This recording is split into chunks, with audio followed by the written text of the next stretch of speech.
Hi, welcome to Nina in the Kitchen, where today we're making crackers. You can make crackers at home. They're fun, they are delicious, and they're less expensive than the ones that you buy. If you've never done it before, I'm going to take you through a couple of different ways to get them thin. So we're starting with 1 cup of white flour and 1 cup of white whole wheat flour. I'm adding I have some salt in here and baking powder. They go in. And then this is a few tablespoons of olive oil. I'm going to say that's 2. And this just gets buzzed around, and when it's mixed, I'm going to add 3/4 of a cup of water. Add the water.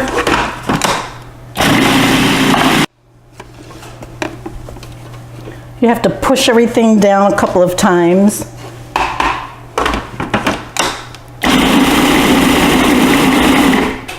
Okay, now all that I'm going to do, and you can see this is a nice dough now, but meaning that it holds together. I'm just going to put this in a little plastic wrap.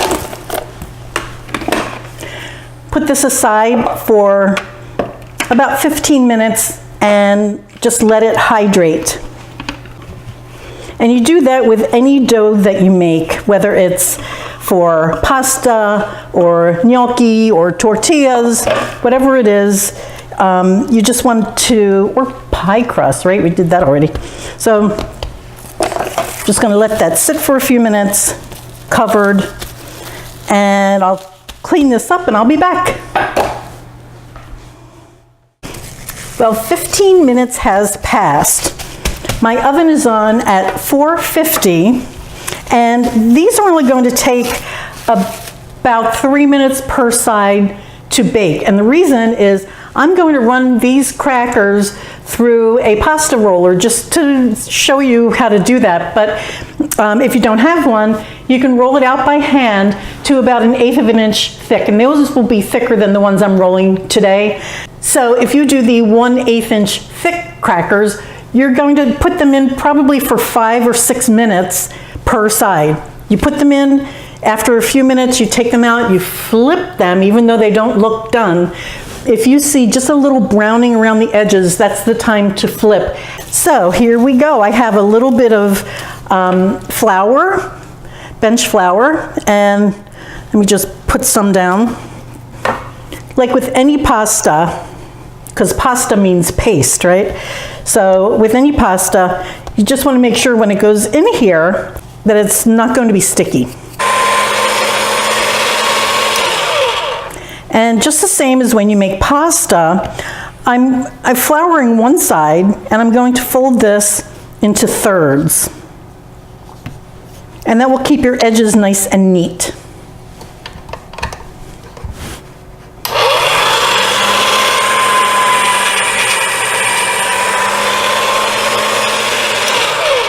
So now you have a nice neat square.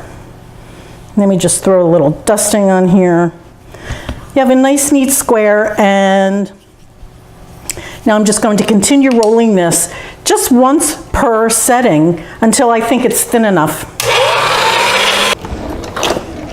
One thing that I wanted to mention is that when your machine is at the widest that your rollers will open, that is considered kneading your dough. So it may be crumbly when you take it out at first, but if you keep pushing it through at number 1, folding it like I showed you, then pushing it through, your dough will be a cohesive single piece.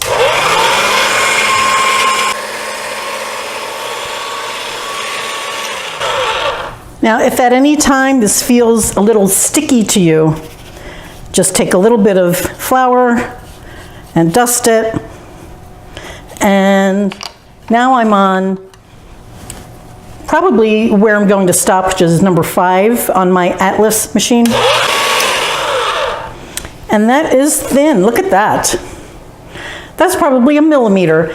And just because I wanted crispy crackers today, I'm going to stop right there.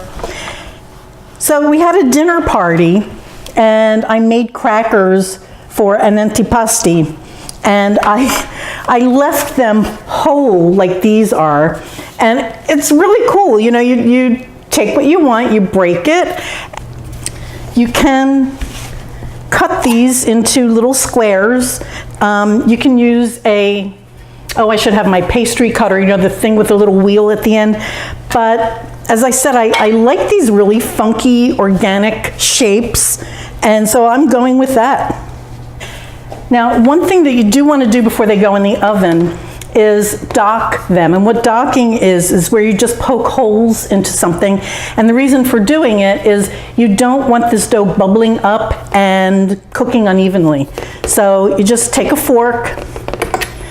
They do have pieces of equipment for docking dough, just like this, but you know, you have to make a lot of pastry in order to have that thing pay off, right? So a fork is fine, gets the job done. Alrighty, so this is ready for the oven. 3 minutes each side. I'll see you when I come out. This is what your crackers look like after 3 minutes. You can see they're just starting to get a little color right around the edges. They don't look done, they don't look nearly done, but now is when you flip them, and on the other side you can see, if you can compare the two, this has a little more color than the one in the middle. So you're just going to flip these, and after another 3 minutes, they will be golden brown and delicious.